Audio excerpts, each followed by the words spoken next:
Hello and welcome back to my YouTube channel. My name is Noah, and in this video I want to share my personal opinions on what I believe is the biggest conundrum in personal finance. As always, I hope you can take something away from this video, and with that being said, let's get right into it. So before I begin, you're probably wondering, right? Why is there a bed in the background leaning up against the wall? And I don't really have a good explanation at this point besides redecorating. So let's just pretend that that bed is kind of blending into the background. I think that should be fine. So like I said, for this video, I want to discuss something that has been on my mind for quite some time. I just really didn't know how to approach it, or if I should. I kind of forgot about it for a while.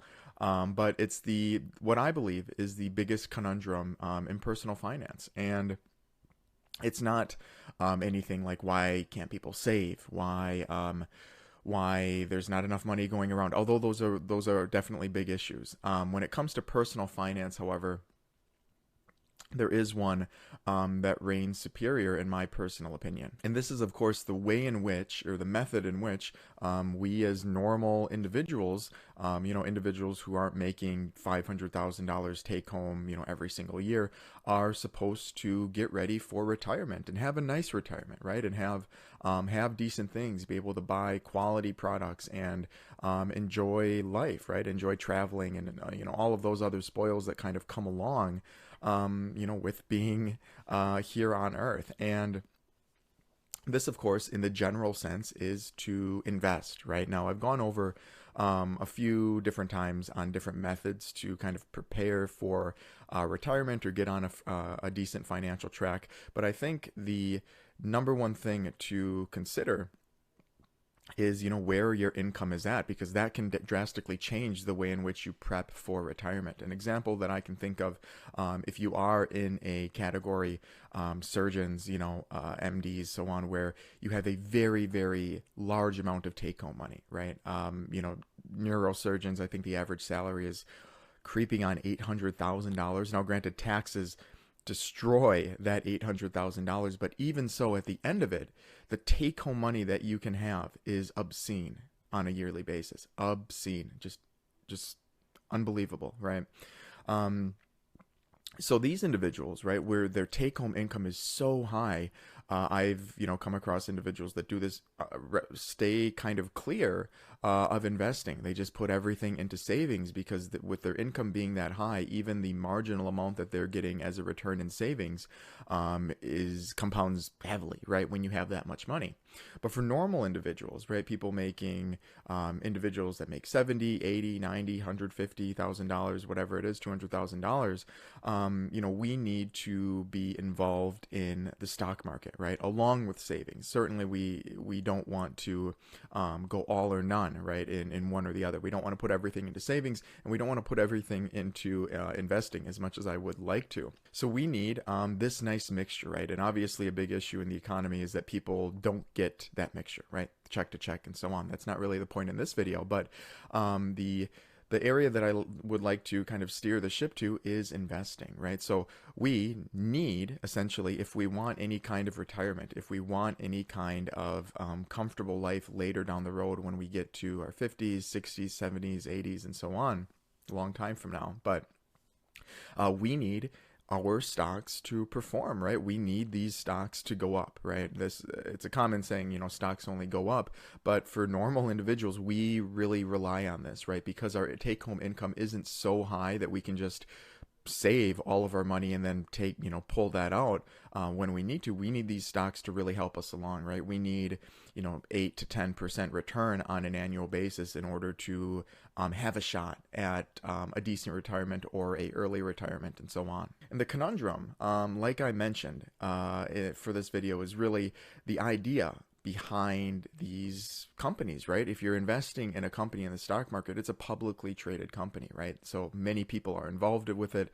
They're registered, all of these other, they have shareholders, right? They have shareholders to appease, which are us, right? We need these stocks to go up. And the conundrum that I think happens is the treatment of employees and so on that kind of leak into the media for one way or another. Sometimes there's, a certain whistleblower. Sometimes it's a public announcement of laying people off and, shipping, taking business outside of the United States to get a better deal on it. And, all of those things, right? All of the things that we don't like to hear are what basically we need to hear in order for us to see the growth with our stocks. And this is a huge, it's a conundrum, right? Because as much as we don't like hearing, thousands of people laying off recently within the last year and a half in the technical field, right?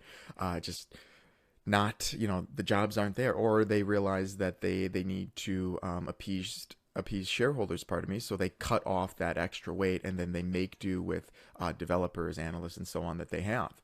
And we see this in other areas, right? In retail, we see it. In grocery, we see it when, things go to a more automated route, right? So they get rid of people because they make mistakes and these machines don't, and so on. And this is in every single industry. Personally, I have a background in farming, right? Which is a very hands-on thing, right? It's a very personal thing, right, between the farmer and the livestock. But there's many aspects of farming that have even gone not digital. I don't want to say digital, but electrical, right, where people can be removed from it, right? So instead of employing a farmer who by default doesn't get that paid. He has such a way with words. Doesn't get paid that much, to begin with. We're saying, hey, we bought a machine to basically do what you're doing. See you later, right? And this is something, like I said, that is happening in every industry and will continue to happen for stocks, right? For what we're looking at right now.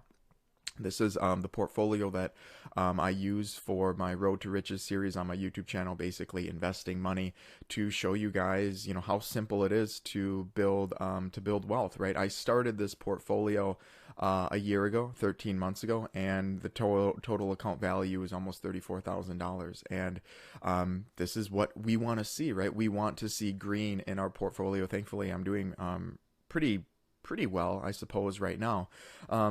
There is some red, I will say, but this is what we want, right? As normal people, we need to see. We don't want to see it. We need to see it in order for us to be confident that we're going to, have a decent retirement, right? We need these stocks to perform, but in order to do so, right, they need to lay people off. They need to, use, I don't know, sweatshops in China, right? Or whatever Apple's doing.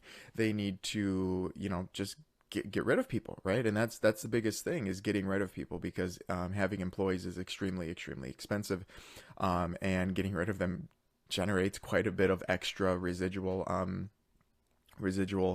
finances that a company would have. And I hear about it, all the time in the media. Everybody is mad at Amazon, at Apple, Microsoft, LinkedIn, and there's grocery store, Walmart, right? That just every company, Lyft, Uber, all of these companies. But at the end of the day, we as individuals are banking on these companies to do that, right? Because if they don't, the companies are, they're not idiots. There's certain decisions that companies can make that are idiotic, I will say that, but there's smart people on board, right, that know how finances work, that know what needs to be done in order to appease shareholders, which are us, right, the individuals that have money invested into them, and will continue to get the stock to grow. So it's this constant battle between us being upset or feeling bad about what a company is doing to their employees, and sometimes even to their consumers, right? And certain methods that they'll take to give them the same product for cheaper, and cutting corners, all of those different things.